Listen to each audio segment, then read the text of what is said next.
अस्सलाम वालेकुम viewers, I hope you all are doing well. हमने अपनी पिछली वीडियो में पेज नंबर 6 और 7 कंप्लीट कर लिया था। आज हम पेज नंबर 8 कर रहे हैं। सी पार्ट देखिए, use the following words in sentences. इनके हम सेंटेंसेस देखते हैं। The first sentence is century. Century का मतलब होता है सदी। I am studying the history of the 5th century of Japan, कि मैं जापान की जो 5th सेंचुरी है उसको स्टडी कर रही हूँ। कनक्वेस्ट का मतलब फ़तह होता है। The conquest of Sindh by Mohammad bin Qasim is a great event. Mohammad bin Qasim ने सिंध को जो फ़तह किया था वो उसका एक अजीम कारनामा है। इन्फ्लुएंशियल बासर शख्सियत, बासर को कहते हैं Quaid Azam was an influential person in his era. Quaid Azam जो है वो अपने दौर की सबसे बासर शख्सियत थे। डिटर्मिनेशन अज़म, Tipu Sultan fought against the English. Tipu Sultan जो है वो अंग्रेज़ों के ख़िलाफ़ लड़ा विद डिटर्मिनेशन एंड करेज, अपने अज़म और हौसले के साथ। डेलीगेशन वफ़द, a delegation of teachers, teachers का एक जो वफ़द था मेट द प्रिंसिपल, प्रिंसिपल से मिला। क्वाइटली, खामोशी से, ही लेफ्ट द हाउस क्वाइटली, वो घर से खामोशी से निकल गया। एंड वेंट, और चला गया, टू द जंगल, जंगल में। अर्ज का मतलब होता है उभारना। आई अर्ज माई मदर, मैंने अपने भाई को उभारा या कन्विंस किया, to stay at my home, कि वो मेरे घर पर रहे या स्टे करे। इग्नोरेंस, जहालत, आवर गवर्नमेंट, हमारी हुकूमत, इज़ फाइटिंग, लड़ रही है, अगेंस्ट इग्नोरेंस, जहालत के ख़िलाफ़। इसके बाद हमारे पास क्वेश्चन है, affixation is process of word formation by adding a prefix or suffix to a root words। ये हमारे पास कुछ root words हैं और ये इनके अदर मीनिंग है। तो ये देखें, ये लिखा हुआ है ऑथर। ऑथर का मतलब होता है मुसन्निफ। को ऑथर का मतलब होता है शरीक के मुसन्निफ। नेसेसरी का मतलब ज़रूरी। अननेसेसरी का मतलब गैर ज़रूरी। फेयर का मतलब जायज़। अनफेयर का मतलब नाजायज़। मॉरल का मतलब इखलाकी। इमोरल का मतलब गैर अखलाकी। इसके बाद है टाई, बांधना। अनटाई, खोलना। डेंजर, ख़तरा। एन डेंजर, ख़तरे में डालना। फिर है कॉन्शियस, होश में होना या बाखबर होना। और इसका है अनकॉन्शियस, बेखबर होना, बेहोश होना। फॉर्चून, किस्मत। मिस फॉर्चून, बदकिस्मती। फिर इसके बाद है काइंड, मेहरबान। काइंडनेस, मेहरबानी। ये रूट वर्ड्स हैं और ये इसके अदर वर्ड्स हैं। अफिक्सेशन एक्चुअली मादा लफ्ज़ होता है जिसके साथ साबका या लाका बनाकर वर्ड बनाते हैं। तो ये तमाम प्रोसीजर जो है वो अफिक्सेशन कहलाता है। अच्छा, नेक्स्ट है फिर हमारे पास केयर। केयर का होता है परवाह करना, परवाह। केयरलेस, लापरवाह। पोस्टपोन, मुलतवी करना, और पोस्टपोनमेंट, मुलतवी। फिर एडजस्ट, हम आहंग, और एडजस्टमेंट, हम आहंगी होता है। ठीक है, इसके बाद है ट्रीट, सलूक करना। ट्रीटमेंट, सलूक। मीनिंग, मायनी, मीनिंगफुल, बामानी। हार्ड, सख्त। हार्डशिप, मुसीबत। फिर इसके बाद है फ्रेंड, दोस्त। फ्रेंडशिप, दोस्ती। फॉन्ड, शाइक। फॉन्डनेस, चाहत। हैप्पी, खुश। हैप्पीनेस, खुशी। और लास्ट है कंफर्ट, आराम, और कंफर्टेबल, आरामदेह। अब इसके बाद नीचे डी पे देखें, ऐड अप्रोप्रिएट प्रीफिक्सेस और suffixes to the following root words to make other words. अब ये तमाम वर्ड्स हैं जिनसे हमने दूसरे वर्ड्स बनाने हैं। तो ये हैं रूट वर्ड्स और ये हैं इनके मेकिंग अदर वर्ड्स जो दूसरे वर्ड्स हमने बनाए। वन से वननेस, बिलीव से बिलीवेबल, पैरेलल से unparalleled, justice, injustice, flinching, unflinching, knowledge, knowledgeable, construction, constructive. अब नेक्स्ट पे आ जाएं, नेक्स्ट पेज पे। तो यहाँ पर है adjective. An adjective is a word that modifies the noun और pronoun. It describe or point out a person, place or thing, or to tell the number of or quantity। यानी adjective की ये भी डेफिनेशन होती है कि it adds to the meaning of a noun, यानी ये मायनी जो नाउन होता है, इसम होता है, उसके मायनी में इजाफा करती है। यहाँ पर हमारे पास एक मिसाल भी है, पोइट।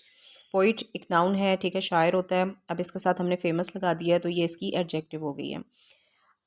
नेक्स्ट पे आते हैं A, choose the correct adjective. Ashfaq Ahmed was a dash writer, यहाँ फेमस आएगा। राइटर नाउन है, फेमस इसकी एडजेक्टिव है, यहाँ सही एडजेक्टिव फेमस आएगा, famous writer. This is a very dash seminar, informative, this is a very informative seminar. My mother becomes dash if I get home late, my mother becomes anxious, मेरी माँ जो है फ़िक्रमंद हो जाती है अगर मैं घर लेट आता हूँ। ये एंशियस जो है वो इसकी एडजेक्टिव है। It is dash to get the correct information from the university office, it is advisable, advisable to get to correct. Next है who is dash for this chaos, responsible, who is responsible for this chaos. Next हमारे पास सवाल है B देखें, find out 10 adjectives from the unit, इस unit में से हमने 10 एडजेक्टिव यानी इसम सिफ्त तलाश करने हैं and use them in the sentences, और उन्हें जुमलों में इस्तेमाल करना है।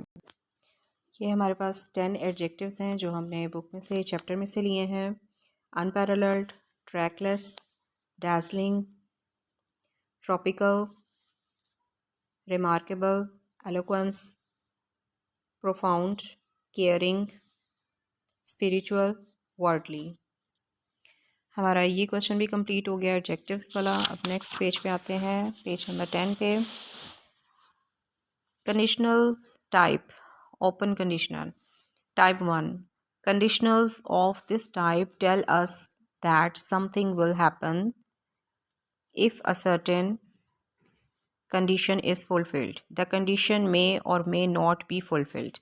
यानी कंडीशनल सेंटेंसेस वो सेंटेंसेस होते हैं जिसमें हम कहते हैं कि अगर ऐसा हुआ तो फिर ऐसे हो जाएगा, यानी उसमें एक कंडीशन रखी जाती है, शर्त रखी जाती है कि अगर तुम लेट आए तो तुम कोई भी चीज़ मिस कर दोगे, या अगर तुमने मेहनत ना की तो तुम फेल हो जाओगे। ये एग्जांपल यहाँ पे लिखी हुई है, if they arrive late they will miss the bus, कि अगर वो लेट आए तो वो बस मिस कर देंगे। तो चलिए इसकी एक्सरसाइज देखते हैं। सी पार्ट है हमारे पास, complete the sentences using the given verbs. ये कुछ वर्ब्स यहाँ पे लिखे हुए हैं जिनको हमने इन ब्लैंक्स में पुट करना है। If I see Aslam I will dash him to dinner tomorrow. इसमें यहाँ पर जो वर्ब है वो इनवाइट आएगा। फर्स्ट में इनवाइट,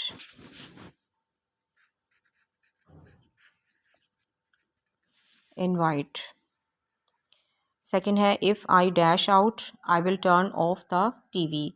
यहाँ पर गो आएगा, गो वर्ब आएगी। If I go out.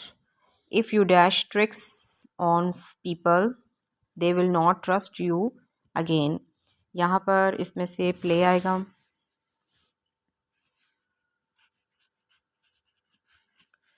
Play.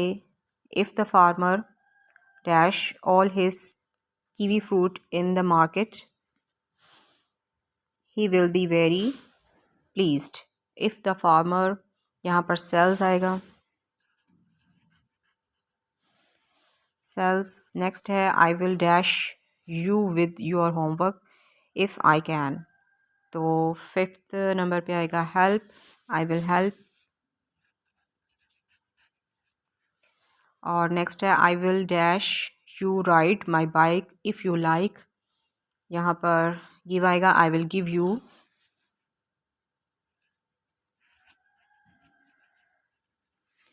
give आएगा। नेक्स्ट है you will dash this basket to aunty SoFi if you see her। तो यहाँ पर आएगा leave, will you leave this basket। leave। if we dash we will catch the bus if we leave। leave आएगा। Next है will you dash me if you are going to be late। यहाँ पर आएगा inform, will you inform me। inform। if he works hard he will dash the competition he will dash, he will pass।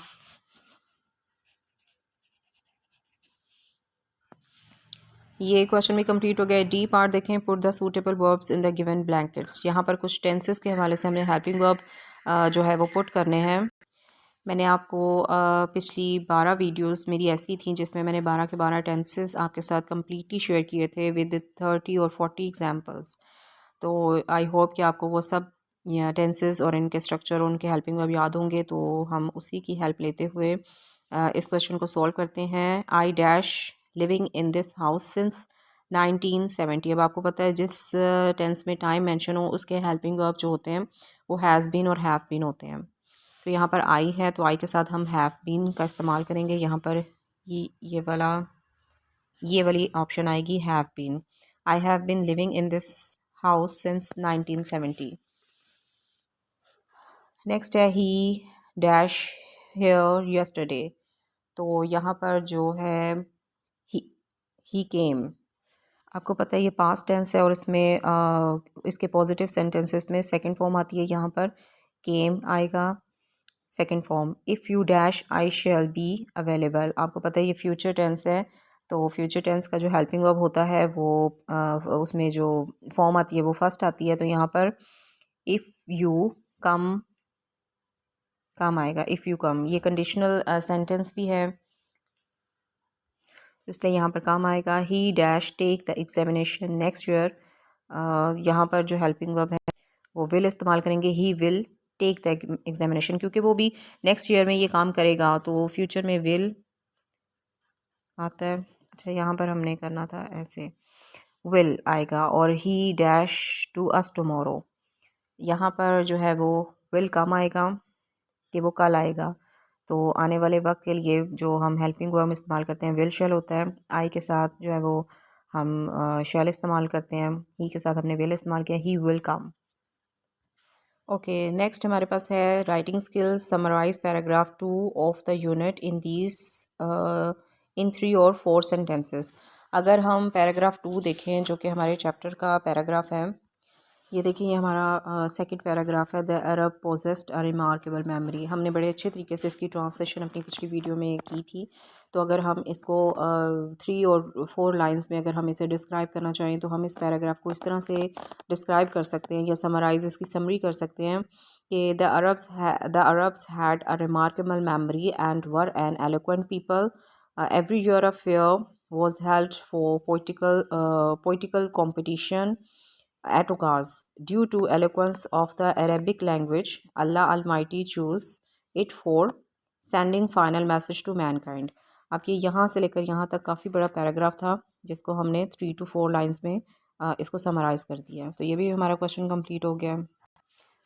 और इसके बाद हमारे पास है एक क्वेश्चन, राइट एन ऐसे on the kindness of the रसूल सल्लल्लाहु अलैहि वसल्लम। तो इसके ऊपर हम एक ऐसे भी लिख सकते हैं 170 to 200 वर्ड्स का।